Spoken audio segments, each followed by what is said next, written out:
Oh, yeah, you're looking at him right there. A Hall of Famer, one of the greatest boxers in history after a great unbeaten record. And how about an author right now? Yeah, we're talking about this book right here, November 14th, fresh off the presses, Killing the Image. That is Andre Ward, the SOG. Now, Andre, you know, I always get fired up to talk to you after your great documentary on Showtime came out. This is a extension in some ways. People can read your great story. I've been moved by it. I've been inspired getting a chance to check it out. This is a big season for you in your retirement, opening the doors, letting the truth out. How has this process been for you? It's been a lot of things, it's been nerve-wracking at times. I second guessed it at other times. I've been inspired at other times. And, I think the prevailing feeling is just that it's time and, you got to do what you got to do. And, I always knew deep down that, a doc would be done, a book would be written. You just don't have all the details. And, being an 80s child and growing up the way that I did, it's not like 2023. I was always taught, man, hey, you don't share our personal business and you keep that offline. And it took some time for me to get my mother's blessing, spend some time and thought about, man, how would my dad feel about this because he's gone? And then being willing to tell my story. Like when I came on the scene in 2004, I was fresh out of the streets. I had just given my life to God and I was just trying to figure things out. And that wasn't the time for me to just lead with all of my struggles and problems. I just wanted people to accept me and receive me for who I was at that time. And I felt like there would be a right time, and that time is now. I mean, you've always been a spiritual man. Your nickname is the SOG, the Son of God. But to see everything you've gone through to become the man that you are today, I mean, that was eye-opening. That I think it tells us even more about who you really are underneath. So what do you hope you can do with your story now the rest of your time on this earth? I mean, you're a busy guy already in retirement, but you've now got this film, you've now got this book telling the real truth. What can it do out here in this society to people? I mean, I hope it does more than just inspire. We talk a lot about inspiration, and there is a lot of inspiration out there, and we should inspire one another, but you can be inspired and then close a book and do nothing with the inspiration.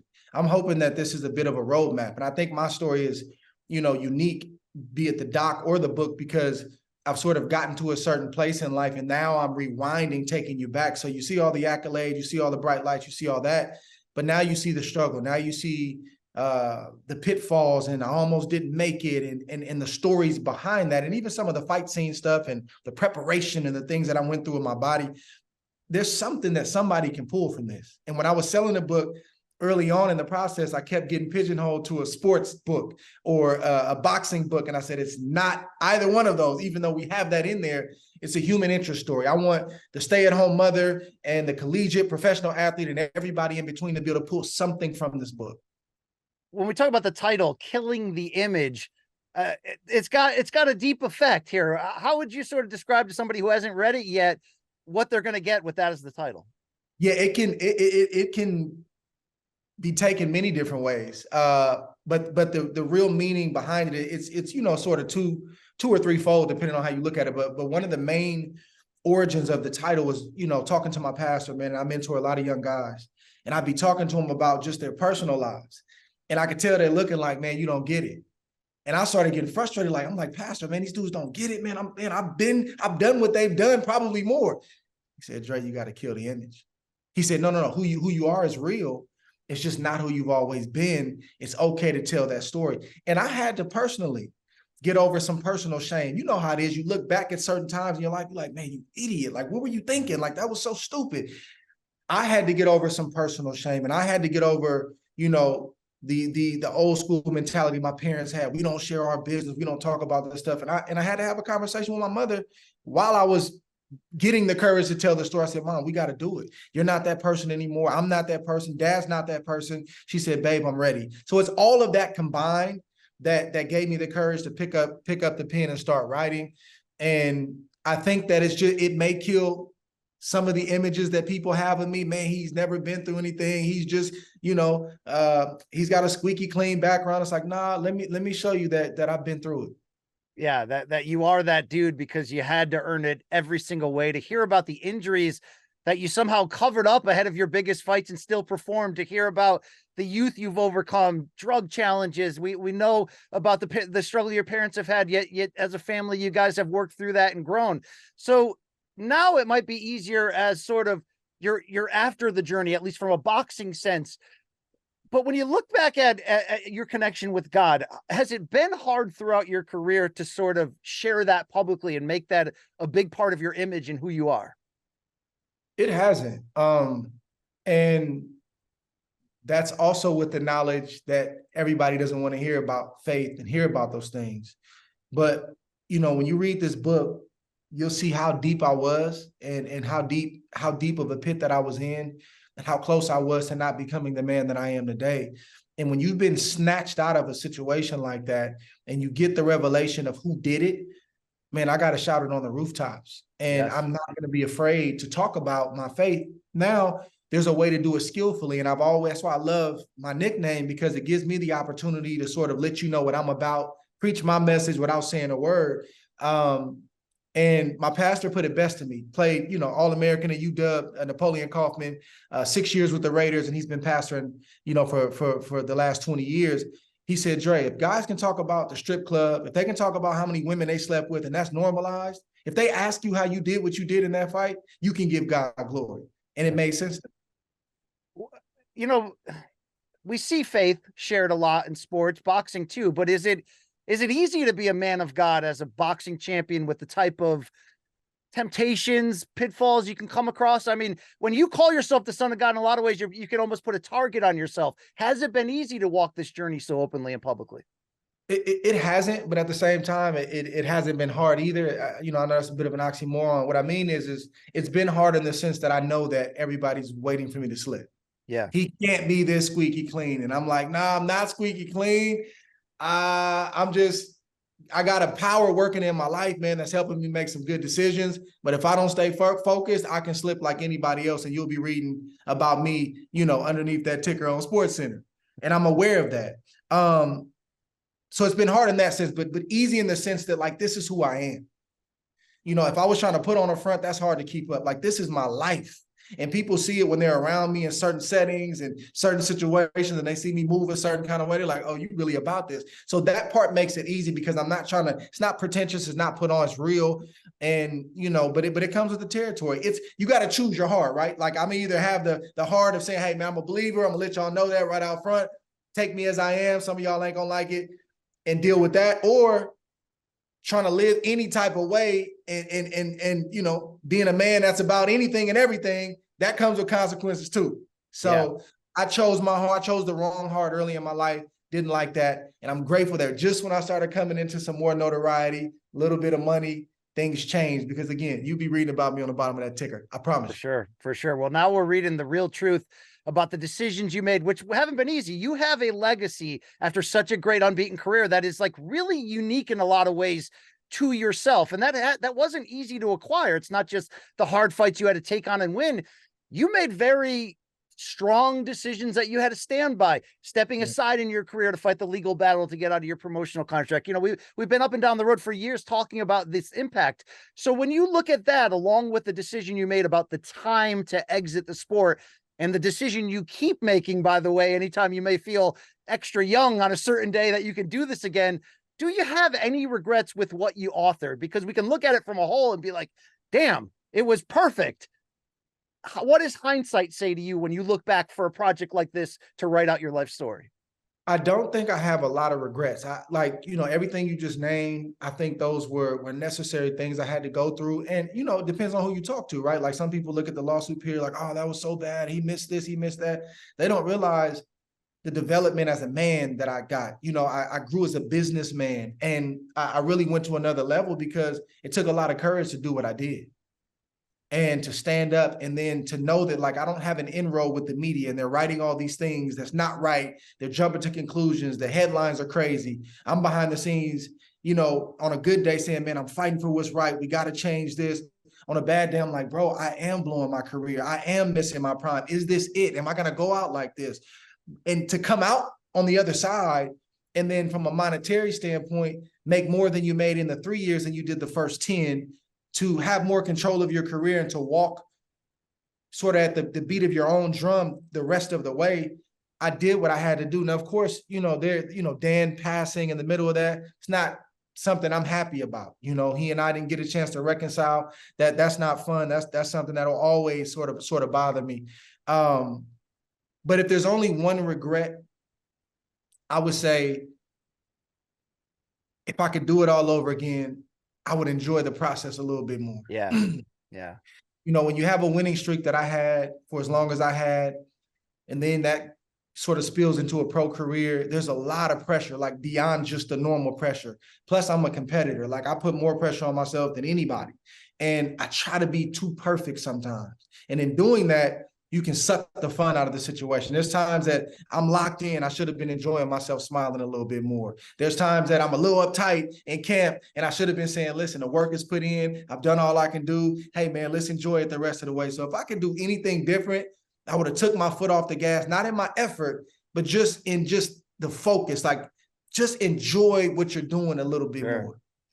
When you look back at all the things that came together to make you who you are today, we just talked about your faith. That's a big part of it. But even from an athletic standpoint, do you think there was something in your youth that almost predetermined, pre-prepared you for the profession you would choose and the success you would have? Because you got to be a warrior. And the more we uncover the true aspects of your story, we found out you've been that guy all along. Like, where does your success come from? Where was it rooted in? Man, I think from, a few natural set, my dad was a boxer, so it was definitely in my blood. And my dad had a fire about him. He was a teddy bear any other time. He'd give the shop, seen him give the shirt off his back, the coat off his back to homeless people. He's a big giver. That's one of his gifts. He's a giver. And I'm like that too. But if you cross him or cross one of his babies, his children or his family, you'll see a different guy. You guys saw that guy when I got knocked down from Kovalev. That look I had on my face, like, that's my father, Frank Ward. So I just think having that innate drive, plus I was just a competitor. Like, I've just always been competitive. I hate to lose at anything. And so my pedigree, my drive to win, and my work ethic, and God just blessing me, man, it just gave me a unique package. And I love saying I wasn't the most talented. I know I had gifts. I know I had talent. I know, don't get me wrong. I was above average in those spaces, but I know that my work ethic and my drive and my focus, once I realized that everybody wasn't like that, that made me want to step on the gas even more and let that be my thing. Well, look, I think to anyone that tells their true full story, it allows you to become relatable. You show vulnerabilities. When you look back at it from a boxing sense over your career, was there periods of doubt? Was there times where you're this unbeaten pound for pound king at one point at the end of your career where you're not even sure if you can still be that same guy the next time out? Yeah, I wouldn't say doubt in terms of like, can I still do it? But you always got to face the fear of like, okay, I'm facing this guy. Like, what if I lose? What if I don't show up? What if we have what people call a bad night? And you don't always go into a boxing match whole. Sometimes you get a head cold a week out. Sometimes, I've had injuries with my shoulder and my knee. There were things like that can bring doubt. And then just normal doubt, just being a human being, being flesh and blood. No matter how much I work, I always have that moment the week of the fight. Yeah. Where now I'm losing sleep. Sometimes you're waking up in cold sweats because it's real now. You can feel the energy. You can feel the fans and what it's going to sound like in that arena. And you start having these thoughts, man, what if I get knocked out? What if this? I had to battle that stuff like everybody else, but it's how you battle it. And when I walk out of that dressing room and they say it's time to walk, and I'm sitting there at that curtain and I can see the fans and I can see the ring in the distance, I can win or lose that fight in that moment. It's no longer about training camp. It's about what's going on between the ears. And I'm grateful that I repped it enough where I was able to do what I needed to do and make up my mind before I stepped through those ropes that, hey, man, you're going to have to knock me out to prove that you're better than me. And that was enough for me. I love hearing that. I mean, you face the same things we all do. You just kept going. You just kept walking. And it doesn't mean you'll end up perfect the way your record did. Your walk, journey was perfect, but you got through those moments, you put it together. Yes. So when I hear you talking about the competitor that I know that's in there, that competitor doesn't go away when the boxing career was over. And maybe it helped that you started a really nice transition early to become I mean, really, arguably the best color commentator in this game from a broadcasting standpoint. So then when we see you kind of walk away recently from that job, I think a lot of us are saying, what happened? What's next? What's going on here for Andre Ward in 2023? Well, you are right. The competitiveness, the drive, that never dies. I'm gonna be 60 on a good day saying, man, I think I can get these guys if I have the right training camp. If I give myself time to get back right. That's not gonna drive. That's not gonna die. You just have to refocus it on other things. Since retirement in 2017, I've been really project driven. I shot Creed. I was the host of the Contender series. I was working for HBO before they went out of business. Then I worked for ESPN the last 6-7 years full time. I'm in ministry. I have business ventures, and I'm taking care of a family of 5 kids. So that keeps you busy, and I needed that. Right now, I'm sort of allowing myself to take an exhale. And I know it's not much of an exhale when you're trying to promote a book, but I'm out on the road 21, 22 times a year like I was with ESPN, and I think I deserve this. I needed that time to sort of be distracted with other things, because it wouldn't have been good for me to come home and sit on the couch for the next year after retirement. I needed another mission, and I've always had one. Now I got to exhale. 39, let's exhale. Let's figure out what's next. Let's regroup. And, I'm always have my hands in boxing in some kind of way. That's my baby. I'll never turn my back on the sport. But I think right now for the commentating thing, my contract was just up with ESPN, and we didn't renew. And I think now is a blessing in disguise. And we'll see what happens in the future. You may see me behind the mic, in the future. But right now, I think it's a good exhale that I need to sort of regroup and just move on to different things. Well, you've worked for a few networks. You've worked at the highest level from the TV side. What's the mindset like when you prepare for that? Because you're still competing to put on the best show you can. You're still competing to tell the fighters' stories the best you can. You're still competing against every one of us who does this job from that standpoint. How did you find that adjustment of how you prepare to fight a fight as opposed to prepare to calling it? It's very, very similar. There's a preparation period, and then you decide how much you're going to prepare. And when you close the books, turn the computer off and say, no, I got it. I trust that it's going to be there when I need it, just like boxing. And then that light comes on, that red light comes on. That's the equivalent of me walking to a ring and seeing the bright lights in the ring. Now I got to execute. And over time, you learn how to execute in different kind of ways. You're less rigid. You're less trying to be perfect. And you just realize that, man, I'm talking about a sport that I love. I've been a part of since I've been 9 years old. Put some flavor with it, have some fun with it, give the people what they want. I'm well prepared. It's going to be there when I need it. And then it becomes less of a job and just something that you're doing with the guys. And that's what it turned out for me to be. Early in my HBO days, I had a great time. I'm with Max and Jim, but these are 2 heavy hitters in the sport. I didn't go to school for this. Like, I just had a gift and a talent, and they threw me in there. And I can remember for HBO, we used to stand up with a stick mic for our opens, and my legs would be shaking because I'm trying to manage my nerves, and I know what that means when that red light comes on. I grew past that to just talking boxing and just having a good time. Well, it has worked. You took to it very quickly. Still one of the best in the game today, even if you're taking a pause. But when you look at the landscape, I mean, things change in boxing. When we dealt with HBO going out of business, it was hard. Now we're dealing with Showtime going out of business, and Showtime is the network, a lot of ways that you made your name on after the Olympics, the fights you had on Showbox, the Super 6 tournament, your broadcast career had runs on there, your documentaries on there. How do you deal with that news after 37 years that I'm dealing with everybody else on this side of the Showtime line to see a great tradition come to an end? I'm not happy about it. I grew up watching Showtime, then ultimately had my time at Showtime as a broadcaster and as a fighter. It feels like the HBO thing all over again. It doesn't seem right, me as a consumer and a fan. I'm like, y'all couldn't work some out. And then to me, this is coming off of one of Showtime's biggest years. They've had the last couple of years, they've been hot. And so I don't understand it. I'm not in the boardroom, crunching the numbers, but I think Steven Espinoza and Nima have done a great job, as well as the rest of their crew, Duncan and all those guys. They've done a great job. My big thing, and I know those guys will land on their feet, man. They're elite in everything that they do.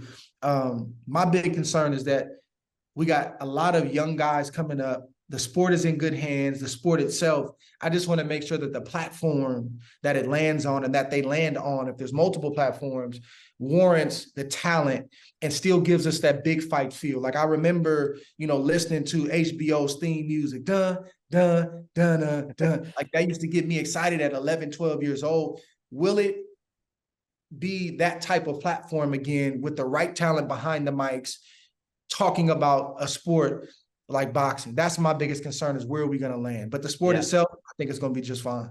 Well, we could not be more, optimistic and encouraged and excited after this calendar year, not just for Showtime and the PBC, but for everybody. I mean, it's been such a fun, great year. When you look and analyze prospects and you look at the fighters that have followed your footsteps into the pound for pound these days and the fighters that are coming up, do you see little snippets of what made you great in certain guys? And who do you identify sometimes that you're like, ooh, I can relate to that? Yeah, no, I definitely do. And I think one of the, young guys that I identify with the most is probably Shakur Stevenson. Yeah. Because when you get into the business of boxing, sometimes you can lose your love for it because there's just so many politics and so many things you got to deal with. When I'm around him, he reminds me of that 10, 11, 12, 13, 14-year-old Andre that just wanted to go home and watch the fights. Everything was boxing, boxing, boxing. He's like that. Like he just loves to spar. He loves to be in the sport. He just loves everything about boxing. So I identify from that respect. And, he's sort of a pretty boy with a lot of heart. They misread him, you know what I mean? Because of the dimples and him smiling and stuff. And they get it twisted. And they misread me a lot like that too. But he's got a fire in him. And he's answered, the call every time he was pressed. And I believe if he's ever in a dog fight or ever in one of those kind of fights, I believe he's going to respond the right way, just the same way that I did. Well, look, are you still the last American male to win gold at the Olympics in boxing? Unfortunately, the last male, yes. Wow. I know Shakur won silver. Obviously, Clarissa Shields is very decorated and won gold on the female side. So when we look at this sport and we look at names that jump out to us, Shakur Stevens definitely a big one. But I've sensed from an American standpoint in recent years, and I want to get if you agree or you've seen the same, that I'm not here to blame Floyd, but I feel like there were some Floyd imposters after the success he had commercially, along with the great work he did in the ring. But again, not everybody's Floyd. There was almost a businessman first mentality that came off of his era.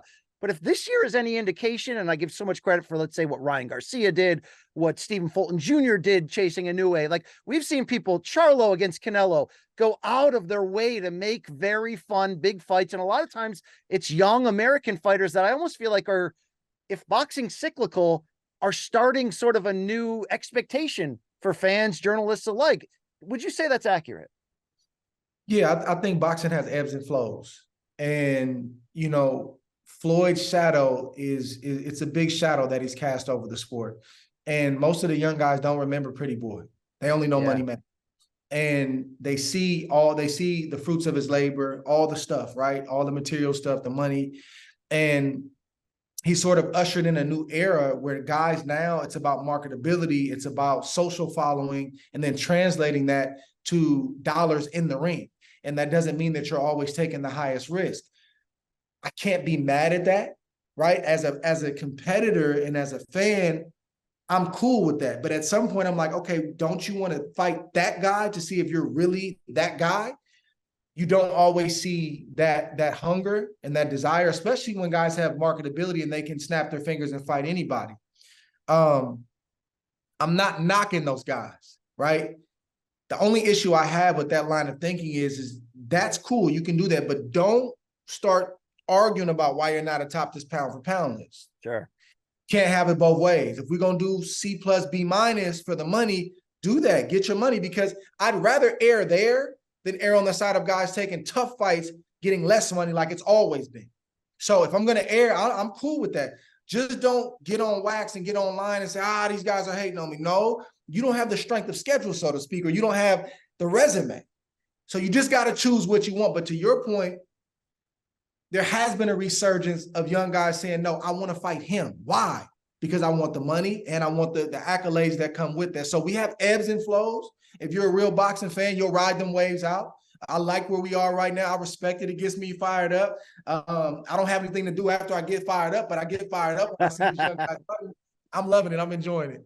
All right. If you get fired up, you can go hit the bag. I mean, you might have one in your garage or basement. Does Andre Ward still hit the bag, still work out, just still, figure out if there's some stuff left in the basement? Man, I work my hands every now and again, and that's just more for just protection in life. It's a crazy world out there. If somebody ever ran up, I want to make sure these puppies still work. But I actually spend a lot of time in the gym, man, lifting right now, just doing a lot of cardio. This is something I didn't get a chance to do. When I was fighting, everything had to be supple and more functional movements and stuff like that. So I'm actually your boy's about 210, 215 right now. Ooh. I'm solid right now, man. Shoulders getting a little broad, so I've been lifting and just, doing cardio and just working my body a different kind of way. I've been in boxing gyms my whole life. It's not good for me to be in a boxing gym every day. I want to do some different things, and I'm enjoying it. All right. Well, let me close with a question about your career. And if anyone caught the interview I had with you, and you were very gracious back in Las Vegas when your documentary came out, we hit the big ticket items: Canelo, Triple G not wanting to fight you, your perseverance through the Super Six, all the great moments. But you mentioned 215 pounds. And by the way, I'm not trying to put you back in the ring now. I'm just saying there was a time when Virgil Hunter, your great trainer, the careless whisperer in your ear, your father figure in a lot of ways as well, he used to float out the idea of like one day maybe you like risking it all and going up to heavyweight. In hindsight, when we look back on when that was a thing, was it really a thing? Was that something you ever toyed with? Even if it was like a Roy Jones way, where like one off just to show my greatness. Did you ever come close to thinking that was something that was real in your mind? Of course. Yeah, that was the plan. We talked about it for years because I've never had an issue fighting bigger guys. That was never the problem. Never had an issue. Amateurs, pros, sparring. My brother, who I came up with, you guys don't know him, but my brother was always 2-3 inches taller than me. Tommy Hearns type of build, big right hand, very tough. Like, my brother had more natural ability and skill than I did. I had to rumble with that dude 3 days a week for 5-6 years. So size was never the issue with me. It wouldn't be a campaign situation. That's just not smart, nor would I need to. It was sort of 1 or 2 and then done. That was the plan.